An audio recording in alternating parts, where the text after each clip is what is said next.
see white lies dancing between the lines. She's an atheist. Carousels in her mind, spinning all in her eyes. She's an atheist. WOZO Radio, 103.9 LPFM, right here in Knoxville, Tennessee. Today is August 7th, 2022. I'm Larry Rhodes, and our guest host today is Dread Pirate Higgs. Hello, Dread. Ahoy there. We also have the John Richards from over across the pond in England. Welcome to the show. Thank you. Digital Freethought Radio Hour is a talk radio show about atheism, free thought, rational thought, humanism, and the sciences. And conversely, we'll also talk about religions, religious faiths, gods, holy books, and superstitions. If you think that you're the only non-believer in your town, well, you're probably not. In Knoxville, in the middle of the Bible Belt, we have a group of over 1,000 of us. And we'll tell you more about that group after the mid-show break. Dread, what's our topics today? Well, I thought we would talk about how to better engage people of religion. And then, John, I believe, well, I know you said you wanted to talk about shunning. Mm-hmm. Is that right? And John? I did. Yeah, you did, Larry. Sorry. And John, did you have something you wanted to bring into that as well? Yeah, I've got a couple of possibilities for later on, but Dread, I'd hate for us to miss your invocation. And thank you for that invitation. I am called to evoke the power of the true creator of the universe, the drunken tolerator of all lesser and more recent gods, and maintainer of gravity here on Earth. May the great flying spaghetti monster rouse himself from his stupor and let his noodly appendages ground us each in our seats. Amen. So, how are you guys all doing? Doing very well. Yeah, well, I'm sort of okay, but you know what? I'm sure I've had another bout of COVID. Thing is, I don't test anymore because I recognize it. You know, it's my old friend that I had 3 or 4 times. And it just makes me have a day wiped out, bit of congestion, some mysterious muscular pains. And yeah, I sleep it off and I'm okay again. So how are you getting exposed to it so frequently? Is it just through your kids and... Probably. Well, it's fairly rampant here, but it's a mild version, and I'm fully vaxxed up. So you know, it's not even like a very bad cold. Are you guys doing the second booster now? Yeah, I've had. I think they call it second booster. I've had 4. You've had 4, so you've had your second booster. Yeah. Yeah, I'm coming up on that. How about you, Larry? Yes, I think I've had 3. I'm not sure if I had the 4th one yet. Right. So how are things going on in your corner of the planet? I'm sorry. Oh, mine? Oh, yeah. It's fine. Just working every day, just work-a-day world, as it were. And, What are you working at? Oh, I'm an AML, that's anti-money laundering specialist. Wow, that's I look at bank accounts and see if I think that there's something hanky-panky going on there or not. Ah, interesting. Do you guys do you apply? I think it's there's some special thing about numbers and digitized messages and stuff that they can run it through an algorithm. Oh, definitely. I work a lot of alerts that come to me from the computer algorithms. Okay. But it's up to humans to verify that it's really suspicious or not, and we can recognize the special circumstances, and the computer can't. Oh, okay, interesting. Well, I'm sure. So how long have you been doing that for? Almost a year. It'll be a year in October, I think. And you just work from home? Yep. Cool. Matter of fact, well, you're gonna have to give me a link because that's kind of up my private investigator alley. Well, they're definitely looking for people. The only stipulation is for people who are listening, they do require a VA, and it's. I don't know if I can mention the company or not. I guess I'd rather not, but I'll tell you in private chat. Sure. But if you're interested in the topic, certainly go look for it. on the internet. Okay. People are needed. Cool. Yeah, sounds like a vital service to me. Yeah, for sure. We want to stop Yeah. fraud. Right. Yeah. And So, human trafficking and I drug, can and imagine drug that'd be a trafficking big and part all of it, that. right? It all points to money laundering. Right. Yeah. Right. Mm. Yeah. No. Recently in British Columbia, well, recently I mean in the last couple of years, there was a big row about casino money laundering and just how rampant it was, and now everyone's playing catch up and trying to figure out who did what and what went wrong and what protections and protocols need to be in place in order to prevent it from happening again. Well, they're particularly interested in looking at cash transactions, and if you they have a limit a cutoff limit. I think it's $10,000. Right. But if you know the limit is 10,000, they're gonna have to make up a cash transaction report if you do that. Anything over 10,000. But if you try to break down your deposits and make them like 9,000 today and 4,000 tomorrow, that's structuring, and that's against the law. Right. I mean, so be aware. Go ahead and It's have them fill out interesting. the report. Yeah. Well, it's interesting because I work in real estate as a realtor, where we go through this thing called FinTrack, which is, it's a anti-money laundering and proceeds of crime legislation. Right. So that's a thing. We have to verify identities and again, if cash transactions over $10,000 need to be reported and all that kind of stuff. So, yeah, I guess it's pretty much it's becoming certainly worldwide. Well, especially now that the provisions of the Anti-Bank Secrecy Act are coming to fruition. That was passed in the 70s, but they gave the banking industry many years to come up to snuff on the regulations, and those deadlines are now hitting, and that's why anti-money laundering specialists are really needed. Interesting. Well, I think that we should shun people who launder dirty money. Beautiful. Nice Segue. segue. Nice segue. Yeah. Well, take it away, John. Tell us about shunning and how Larry, that was your topic. Okay. Yeah. I think tell us about it.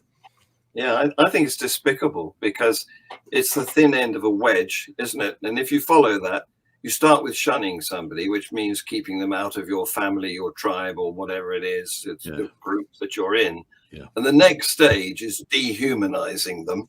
And after that, it's sending them to the gas chamber. So it's a progression, and it starts with shunning, and I find it despicable. Yes. What's your and it's funny because it doesn't only happen in a religious milieu. It happens like on Facebook. If you're not speaking the popular talking points, or if you take a view that's inconsistent with what's trending, I guess, people will dox you. Yeah.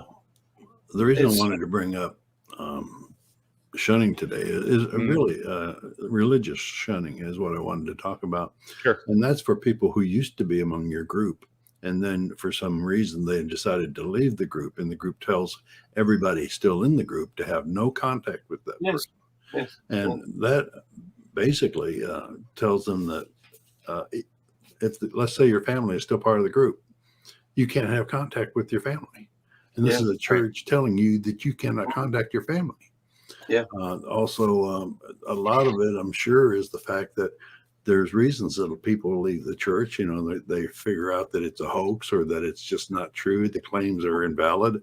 And then you leave. Of course, the church don't want you, what is it? Spilling the beans. Spilling the beans. That's good. Yeah. Or contaminating the rest of the flock with your newfound knowledge. So, of course, that's why they instigate it in the first place. But it's a despicable practice, and most churches, I'll have to say, do not practice this. But there are an awful lot of them that do. Well, there's Bring it up. There's three sects in particular that do this, isn't there? There's the JWs, Yep. Mormons, Right. and the Scientologists. Well, sure. Yeah. And on that, most harshly, the Scientologists. on that subject, there's a recent news item about Tom Cruise. Right. Yes, Mhm. yes. No, you want to go into that a little bit? I don't remember seeing Yeah, that. go ahead, John. Okay. Yeah, sure. Well, as you know, he's just played his hero role in the latest blockbuster movie and earned Hollywood about $1 billion in the first few weeks of it being released. And in order to do that, he downplayed his usual very public endorsement of Scientology because it's not so trendy now, it's not so popular. In fact, it's had so many attacks from former, ex-Scientologists Right. that the reputation is now trashed. It's been associated with trafficking, people trafficking. Human trafficking. Mhm. Yeah, and other nefarious pursuits. So Sure. he Fraud. doesn't want to be all associated with it now, and neither does John Travolta, I suspect. Right. Isn't it outlawed there in Canada, Dread? What's that? Scientology? Sorry. Is Scientology outlawed in Canada? I heard It's someone. not outlawed. No. Oh, I okay. don't think it's recognized by the CRA as a charitable organization or a religious It wouldn't charitable be. organization. Okay, well that's good, but they can still practice there. Yeah, well, yeah, and they've actually got a great big building right on, one of the main streets in downtown Vancouver. Wow. With their little, yeah, it's they've been there. They've been well established for many, many years. Yeah. Okay, I'm surprised. We've got one of their buildings just up the road from me here. I'm ashamed to say. Yeah. But they've obviously picked up some fame and some money in the past from their pyramid scheme, as it's been described.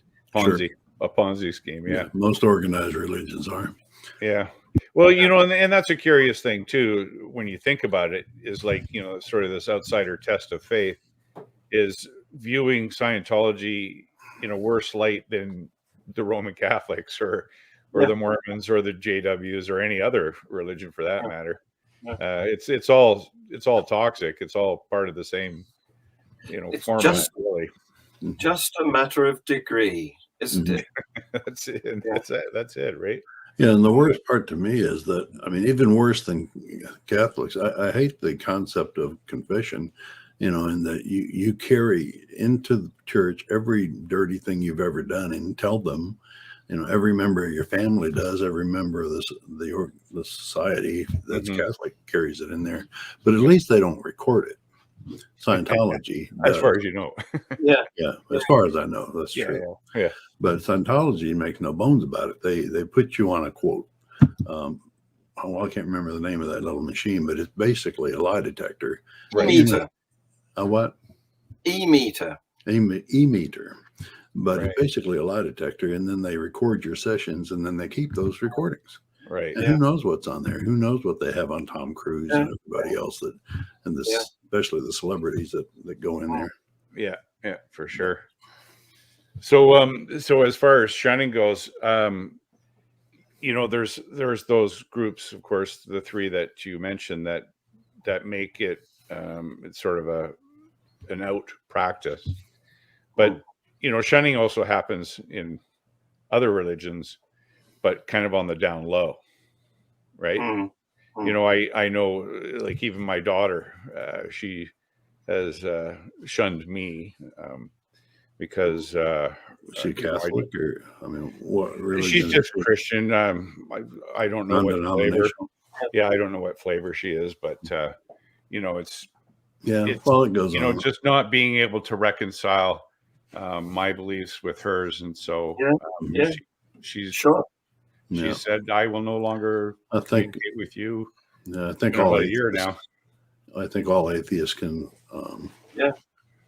recognize that in their own lives, where people, religious people, have shunned them. I certainly can. Indeed, atheists get shunned too, especially in certain parts of the Bible Belt. I don't know whether some years ago, Top Gear, the very successful BBC TV show about cars and mostly about personalities. In fact, it's a sort of comedy show, really. but they took a road trip in the Bible Belt, and one of their challenges was to paint each other's car with slogans that would attract attention in the Bible Belt. Oh no! So, Yeah, I think I remember that. yeah, And so, one of them was they put Hillary Clinton on the side of it, and some other like gay stuff, and drove through towns and stopped and parked gas stations, and it was not pretty. It was not. I didn't see the whole episode, but I saw pieces of it. they got seriously shunned. Yeah, that's poking the bear, if you ask me. They were worried for their lives. They had to hightail it, as you'd say, in Western movies. Yeah.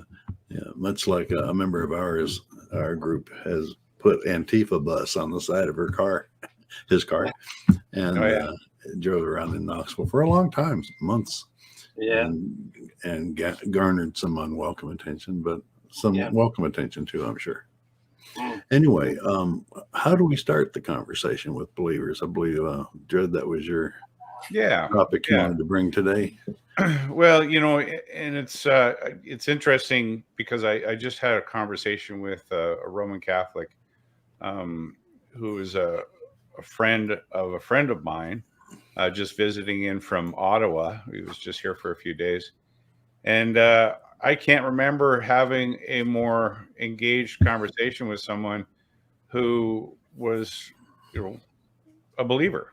And, we talked about Hume and Kant and Descartes and, and some of the apologists of old and of new. And it was very, very engaging. And, certainly as we, sort of went down that rabbit hole together, it was with considerable mutual respect, and I think it can happen. Absolutely. Yeah, it can happen. Yeah.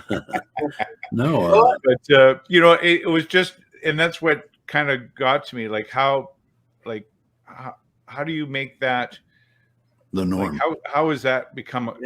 How do you make that a practice, right? Well, I was thinking, there's the SE, the street epistemology or Socratic examination, but that tends to be a one-sided conversation, right? Because it tends to be the questioner and the interlocutor, and it's the examination of the interlocutor's methodology for coming to believe what they believe or their epistemology. But in my most recent experience, it wasn't that. It was a much more of a sharing. We changed roles like quite often. He'd be the interviewer and I'd be the interlocutor, and we just go back and forth like that without any kind of managed, without a program, without any intentionality on how that was going to work. So. Yeah. I wonder what your guys' experience of that might be. John? This is the opposite of shunning, really, isn't it? This is holding out the hand of friendship. Right. And trying to engage with the opposite side, as it were. And I do it all the time because I did it as recently as last night when on Freethought Hour we had a fairly local pastor a Christian pastor, who, you can watch it. It's on my channel, Freethought channel, and his name is Alan Cartwright, and he has a church in High Wycombe, which is sort of South Midlands of England. And we had a very nice conversation. Of course, he's a lovely guy. We agree about almost everything except the one thing. And if you look at that conversation, you'll find that we sort of agreed to disagree about the one thing. But where you can't do this is on social media, because social media is such an aggressive place. There's no cues of humanity coming off the text, is there? Right. Yeah. So, and that's where I meet my guests usually on a Facebook group called Unbelievable ? Mm-hmm. And that's where I met Alan. And so we went from texting to each other to having a private video chat to having a public show. and it was all very good. We still disagree. I mean, my co-host and I asked him some pertinent questions, and we really need to get back to it. We only limit that show to 1 hour, and obviously that's the tip of an iceberg. Well, yeah, you could have a whole series of shows. Yes. In infinitum. Ad infinitum, yeah. Yeah. Yes. Or Indeed. ad nauseum, That's Yes. depending on how the conversation is going, right? Well, yeah, depending on the point of view of the audience. Yeah. So Yeah. I actually have an in life, IRL, in real life account of this too, a bit like Dread, where many years ago now, I was at a children's playground. I mean, the kids are past going to children's playgrounds now, but back then I was at a children's playground, and I bumped into another father who was at the same playground with some of his children and engaged him in conversation. It usually starts with the weather in this country, but then progresses. And I discovered that he was a Christian. He discovered that I was an atheist because he'd just come and taken over the pastorship of a local church, a new Reformed Baptist, I think biblical. So I can't remember the name. That's funny. Yeah. There's lots of different flavors of baptism. They all choose the one that they fit best. Of course. Right. Anyway, that worked into a regular meetup. He and I would meet for coffee, and we would chat, and we would talk about why we think the way we do. And this went on for, I don't know, a year, 2 years perhaps. And it was all very, very friendly. And I was impeccably polite to him, but he got to the stage where it turned out that he wanted to convert me. And when he realized that he wasn't going to succeed, then he just stopped. Yeah, I've had that happen several times. Yeah. They don't tell you up front, but it's not quite shunning. It's just cutting off. He doesn't respond anymore. If I approach him, he doesn't. No, I'd say that's shunning. Okay. I've had many conversations, not only online but in person. I used to. I'm 72, and I've been off and on retired for, I don't know, 6-7 years. Yeah. And I'd go downtown, sit at the park with a Ask an Atheist sign out there. I'd go to the University of Tennessee campus and sit and talk to kids there. I've had a lot of conversations, and there's nothing more rewarding than having a good back and forth between people, a good, respectful back and forth. And it happens a lot more than you would think. But sometimes, feelings get worked up as soon as you exist, basically. Right. I've had people throw slurs at me just walking by, throwing slurs at me. Yes. And then, of course, they'll be the first to say that the Christians are the persecuted group in America. Right. But they have a persecution complex that's built into the religion itself. Yeah. But all in all, the conversations are worth having. Yeah. I have an idea, my personal hypothesis, why they behave like that. It's the reason is because their belief is them. They've embodied it. They emotionally adopted it. The Bible itself tells them that they will be persecuted for their beliefs. So they internalize that, and no matter how they're treated in society, the Bible says they'll be persecuted. Any opposition that it's built in victimhood. Right. Yeah. It's persecution. I don't have to do that because, I've got evidence. I don't need to be emotional about what will happen if I jump out of this window because, it's incontrovertible. But when there's matter that is dubious and you've nailed your flag to the mast of one side or the other, then you can only defend it emotionally. Right. And of course, if that's challenged, then you're going to take it hard. Yeah. Right. My boss used to say, that's your baby. It's something that you work up and present. It's your baby. And if anybody criticizes it, they're criticizing your baby. And it's the same thing with your religion or your livelihood or even your looks for that matter. Yeah, that's the thing. It's because they own it. Now, I don't have to own the laws of gravity. They're not mine. They're public. Right. Yeah. Well, and just like Larry is alluding to, is that we're very invested in our beliefs and tend to not be able to distinguish ourselves from our beliefs. And so if our beliefs are attacked, it feels like a personal attack. Right. Mm-hmm. Right. And, the saying goes is you can hate the game, but you don't need to hate the player. No. Right. It's, it's not ad hominem. And most people just don't get that attacking their ideas is not the same as attacking a person. Just recently, actually, I was having a sort of a text off with the pastor of a local Baptist church here because I wanted to, because I broached the subject of updating the entrance signs into our community that list all the religious and spiritual services available. Oh. And of course, the sign currently only displays those Christian religious and spiritual services. Really? Not even Hindu or Muslim or any of that? Exactly. And so anyway, I had, like the Pastafarians, we've been in our local spiritual directory in the newspaper.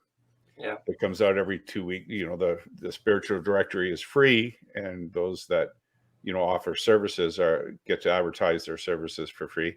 And so we've been in there as Pastafarians for the last 4 or 5 years. Yeah. As have the Baha'i and a Buddhist church, or not a church, but a Buddhist organization. And so my motivation was to not only get the Pastafarians up on this sign, but to be inclusive of other belief systems which are not necessarily Christian. Right. And man, did he just take wholly offense to that. It's like, well, it's a private sign and we put it up. And it said, you actually have no evidence to that effect because I have already done the research. And it's, these signs have been erected as they were essentially a gift to the community. So they're actually posted on public land.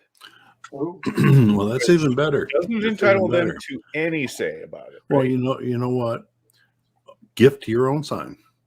And if they won't put it up, then you've got a discrimination issue. Yeah. Well, actually but what I was trying to do in all fairness was to engage them to be open enough to allow. That would be the first step. I don't know. Yeah. But I thought I would do the right thing in my mind, do the right thing first by engaging them in a polite way to see if they would be willing to participate. And when push comes to shove, my own sign's going up, or our own sign, and I'll get the Baha'is and the Buddhists to see if they're interested in participating as well. Okay, well, very good. We're probably at the bottom of the hour here, eh? Yeah, that's right. At this point, we should probably break for station identification. This is the WOZO Radio station at 103.9 LP FM here in Knoxville, Tennessee. And we'll be right back after this short break.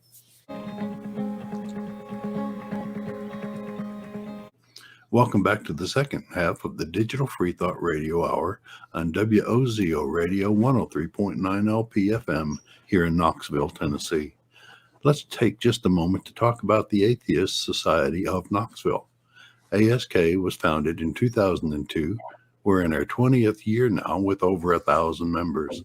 We have weekly in-person meetings in Knoxville's Old City at Barley's Tap Room and Pizzeria. Look for us inside at the high top tables every Tuesday evening between 5 and 8 o'clock. Or if it's pretty weather, we'll be outside on the deck.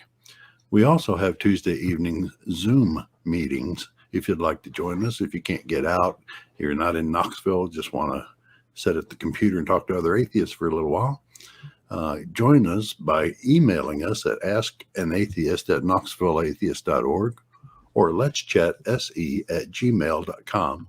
and we'll send you the link. You can find ASK online on Facebook, meetup.com, or go to their website at knoxvilleatheist.org, or just Google Knoxville Atheists. It's just that simple. By the way, if you don't live in Knoxville, you should still go to Meetup and do a search for an atheist in your town, an atheist group, in your town. Don't find one? We'll start one. Well, Right. yeah, absolutely. Dred, where you want to pick up? Well, so we were talking about how to engage people of a religious mind that in a more respectful way, to to not have them hate us as atheists or otherwise religiously oriented, as I like to call myself. You had your hand up there, John. Well, yeah, because I think we're on a loser by attempting to do that.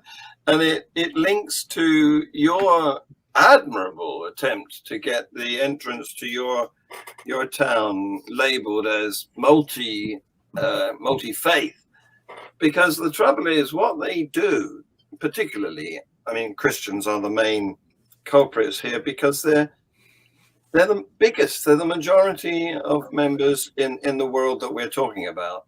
Mm-hmm. And the trouble is that, like we were saying about they have to own their faith and have to defend it emotionally, that makes them dogmatic about it. And they don't like to be challenged, naturally. And so they think, because they're right, they think they've got rights, which they can impose on others. Entitlements. Yeah, exactly. And we think they've got privileges. It's an entirely different kettle of fish. Yes. Yeah. No, I agree totally. And, and it's like here in British Columbia, I probably mentioned this on previous shows, but the public purse for public education, a large chunk of it, up to 35% of the budget, goes to private schools that have a religious portion to their education. And generally, it's Christian schools. There's some Muslim or Islamic, and here in and also here in British Columbia, by statute, churches, of course, get a considerable tax benefit on property taxes. And then municipalities, once that has been knocked down by 90% under statute, they go hat in hand to the municipal councils and area directors to have relief of the remaining 10%. And of course, that's not enough. They've got to now claw their way to include parking lots, which can, of course, be twice to three times the size of the footprint of the building that houses their faith, and they do this completely unapologetically. It's an expectation and entitlement, and how dare you speak against it? It's horrible. It is horrible, and historically, it's been horrible too, because of course, where you are, this use of public money has been squandered by Christians, again, mostly Christians, on schools where infants were buried, where they died. Yeah. The indigenous peoples who were trying to be divorced from their culture and language and everything. And this has reached such a pitch that even the Pope has had to go over to you and apologize quite recently. Well, and what's really striking about that is, I believe that apology was completely vacuous. And the fact that many of the Native peoples are religious, Christians, identify as Christians.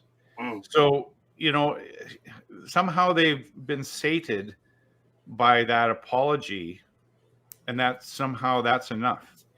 And of course, at the same time, I see other, reports from Indigenous families who've suffered that indignity for 3 or more generations, who say, well, you know what? I never got to see the Pope. The leaders get to see the Pope. Yeah. But the people that actually suffered it are still suffering because, of course, it was an empty gesture on behalf of the Pope's part. Not to mention the fact that, the Canadian government and our provincial governments help, support the to host him. Yeah, and of course, that's at no small expense, I can imagine. Yeah.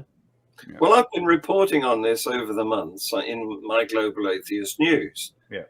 And the trouble with an apology is it can't make the past better, but hopefully it might improve the future.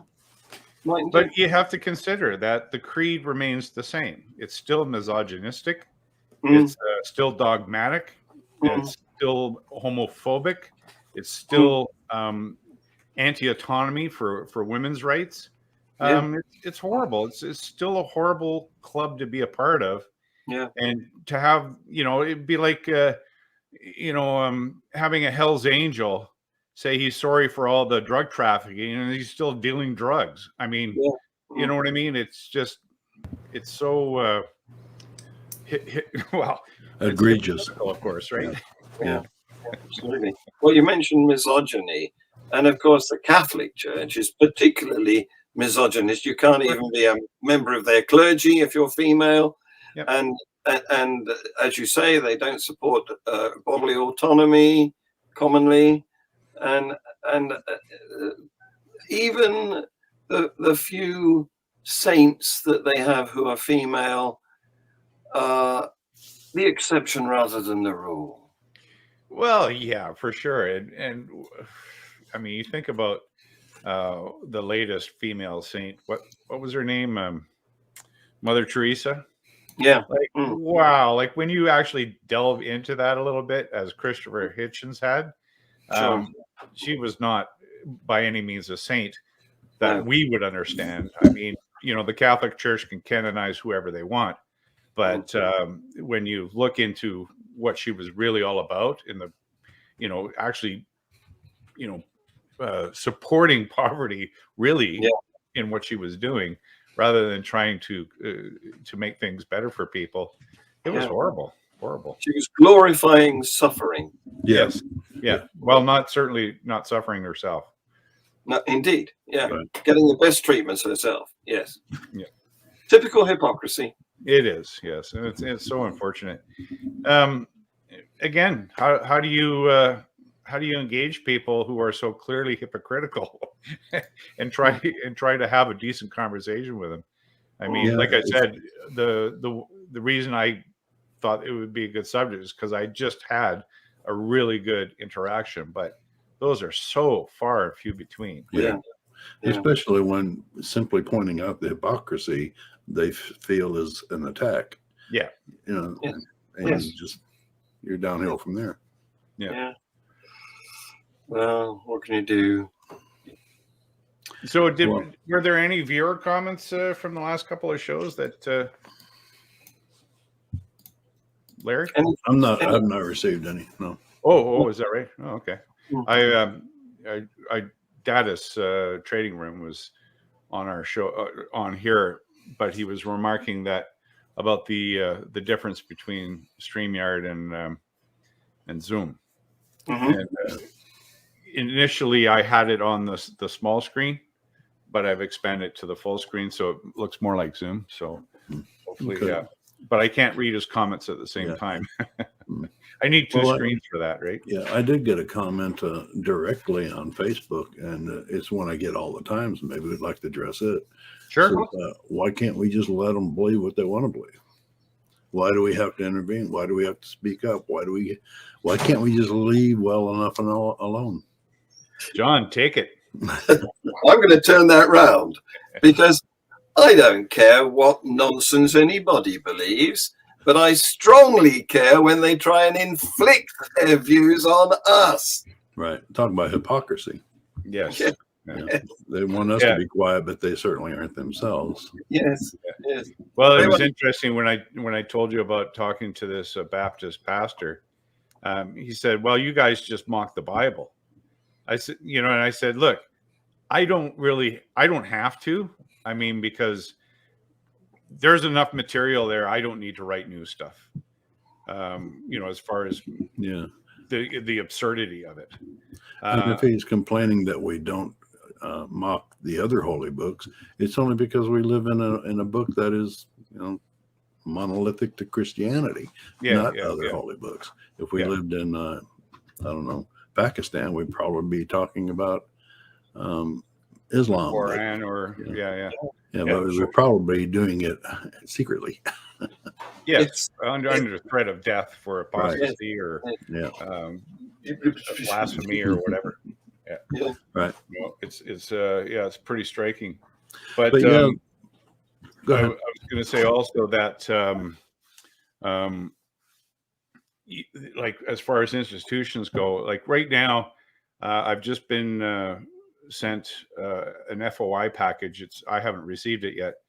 Freedom of Information package from ICBC, which is the Insurance Corporation of British Columbia, with respect to my wearing this in my license. Oh, yes. Yeah, updated. So I've asked for all correspondence, like even inter-office correspondence with respect to it. Anything that has to do with Pastafarianism, Tricorn, Colander, Pastafarianism, or Church of the Flying Spaghetti Monster, or anything to do with myself personally. So I'm looking forward to that probably thick package because it goes back as far as 2016. Did you get an attorney to form your question or form your query for that? No. It was actually really straightforward. So actually, I based it on a Freedom of Information request that was made by a reporter for the Vancouver Sun, which is one of the major provincial newspapers, and just essentially used his as a template for my request. So, and because he had gone back to 2014, where another Pastafarian had made much more of a public spectacle of trying to get his license with a colander. He was going for the colander, and so there was probably 200 pages of material just in the space of a year and a half that he got. So I'm probably going through a big ream of paper here coming up here next week. But at that point, of course, I'll take it to either the Ombudsman or the it's a Civil Liberties Association for constitutional rights. So yeah, that's where that's my trajectory right now. So what would amuse me would be if some of the Christian bishops applied for their driving license with a mitre on their head. Exactly, right? Like, it's the arbitrariness of it. Why is ICBC the defender of the faith? Yes. Like, give me a break, like I understand that, the Queen is the head of state in Canada, and there is an official. Yeah, there is a de facto state religion because she's the titular head of the Anglican Church, and despite the fact that the Charter of Rights is very clear in its verbiage about freedom of religion and religious expression, it's not. It's not in practice anyway. No. Well, there you go. The trouble is with these dogmatic people is they not only think they've got rights, which we would call privileges, but they think they've got knowledge, which we would contest. Right. I met an Australian yesterday, I think it was, who made a video that said effectively we shouldn't be attempting to do anything about climate change because it's all in God's hands. Yeah, right. Yeah. Yeah. Well, and that's a whole nother topic, right? I think we've been there before about, religious people. It's almost they're almost encouraging it the end of the world because it'll bring them to the rapture or Right. Yeah. And bring them that closer gets back God to or whatever. the question that I was asked, why do we open our mouths? Why don't we just let people believe what they want to? Because of the harm it does. Right. Yes. You know, if how long has atheism been sitting around keeping its mouth shut? Yeah. How long? 200 years at least, Yep. since the founding of the nation. Yep. Very rare instances as an atheist ever spoke up. But now that we're doing it en masse, pretty much, it's starting to become a problem, and they're telling us to shut up. Yeah. And it's just, we've got to have the conversation. Yeah. It needs to be. Well, I wasn't there a survey done in America, and probably several of them, with respect to elected officials, that it would sooner have a homosexual elected president than an atheist. Anybody and really? We're at the bottom. Some states, you can't be out as an atheist and run for office even. Mm-hmm. And if you ask them why they won't vote for like a communist, well, they're atheists. You know, it comes the answer. It's not because of their political views; it's because they're atheists. Right. Oh dear. Yeah. How's it? Is it like? What's it like over in England with atheism?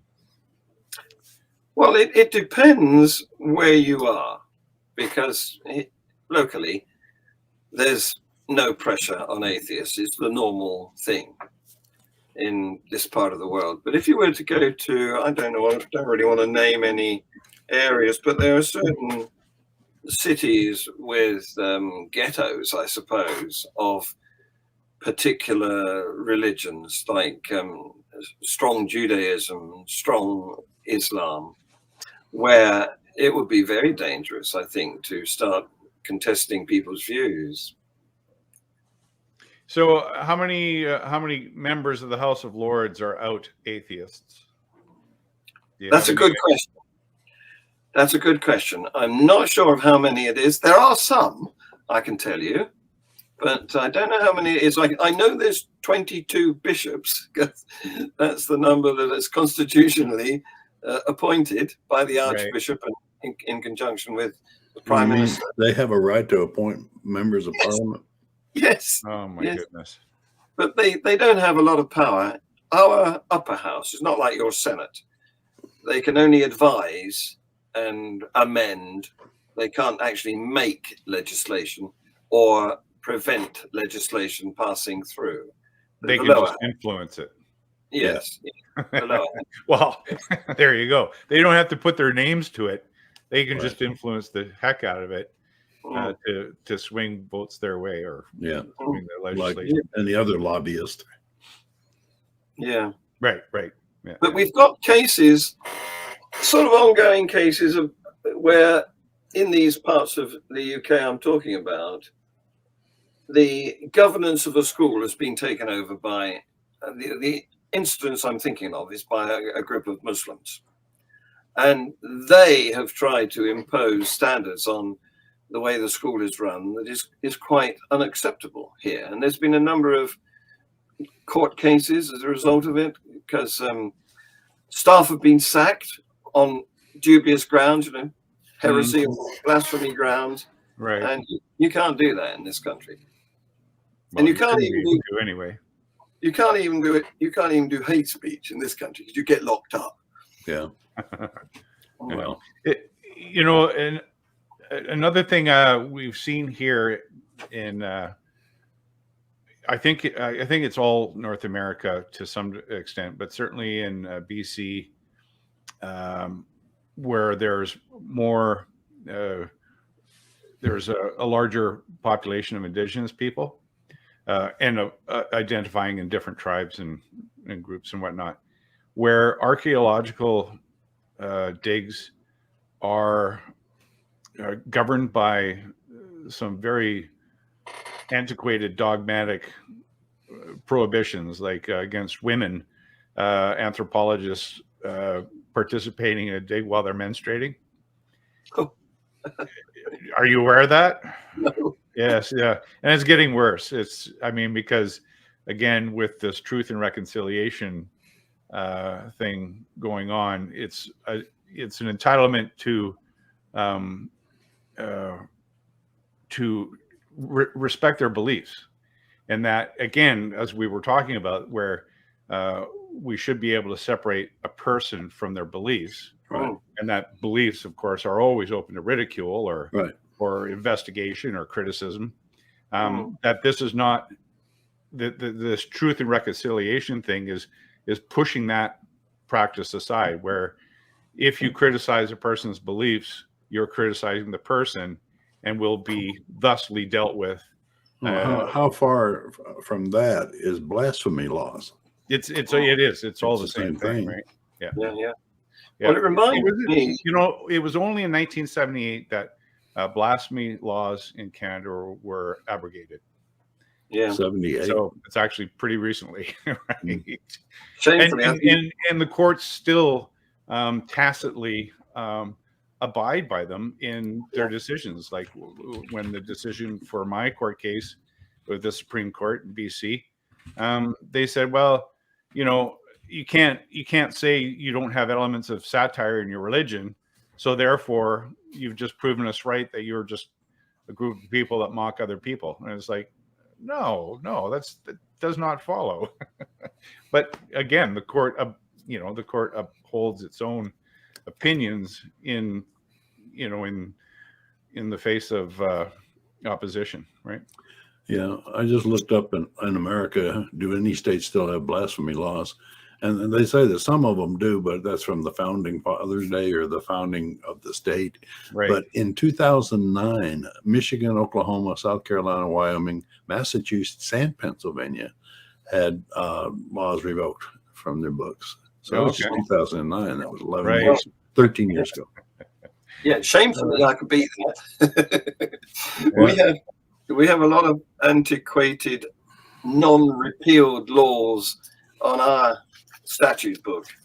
Things like I don't know whether this is still in force, but something to do with a policeman has got to use his cape to shield a woman who's squatting to have a pee. I know. Yeah. Well, our laws are. I mean, we can say that something is not unconstitutional, and we don't have to pass a law specifically for those things. We can just say that this group of things is no longer unconstitutional, and that's what happened here. In the case of blasphemy, it was finally abolished in England and Wales in 2008. Mind you, nobody had been prosecuted for under those laws for a long time. Yeah, probably 100 years. I don't know. Yeah. Yeah, but it was interesting that a fellow pastafarian who lived in Quebec at the time, she had gone to the Quebec's Supreme Court for the licensing thing, and the judge had at one point said that if I could have charged you for blasphemy, I would. Oh. Like, wow. That tells you a lot. Tells you a lot about him and not very much about her. Of course. Yeah. And interestingly, I was recently contacted. I probably mentioned this before. Contacted by a gentleman in Ontario who has now, because our licenses are issued for 5 years, has now twice been granted a license wearing a colander. Right. Yeah. Cool. So his current one expires in 2024 or something like that, and he reached out to me and said, I just heard about this, and there you go. Go ahead, Larry.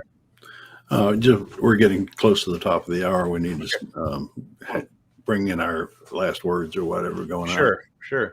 So where can we find you, John? I'm on Freethought channel. That's all you have to do. You put those two words into the YouTube search bar, and that's our channel. It's not just me. I've got a team of people. Yeah. Isn't there a hyphen between Freethought or something? One word, Freethought. Yeah, I hear you. Go ahead. Yeah, you can find my stuff. I'm on YouTube. I live stream this at 8 a.m. or 7 a.m. Pacific Daylight Time on my YouTube channel, Mind Pirate, MINDPYRAT. I also, when I am available, participate on Freethought, free-thought production. Global Atheist News Review, where I get to have some opinions about things. And I love it. And I do that. I live stream that on my channel as well at 11 a.m. Pacific Daylight Time on Sundays. Yep. How about Larry? Where can we find your stuff? 2 words. Digital Freethought. I always used to count them as 3, but who cares? Digitalfreethought.com. And be sure to click on the blog button for our radio show archives. The atheist songs, we have dozens of them on there. And even though Steve, says there are no atheist songs. Who's that? Steve Martin. Oh, Steve There Martin. are many. My YouTube channel can be found by searching for Doubter 5 or Digital Freethought Radio. You can find my book, Atheism, What's It All About, on Amazon. If you have any questions for the show, send them to, thank you, Dred, askanatheist@knoxvilleatheist.org or let'schatsE@gmail.com, and we'll answer them on future shows. You can find the Atheist Society of Knoxville at knoxvilleatheist.org. If you're having trouble leaving religious beliefs behind, you can get help at Recovering from Religion. The website is recoveringfromreligion.org. You can find this show on podcasts everywhere. Just search for Digital Freethought Radio Hour. If you're watching this on YouTube, be sure to like and subscribe. Remember, everybody is going to somebody else's hell. The time to worry about it is when they prove that heavens and hells and souls are real. Until then, don't sweat it. Enjoy your life, and we'll see you next week. Say bye, everybody. Bye-bye. Bye.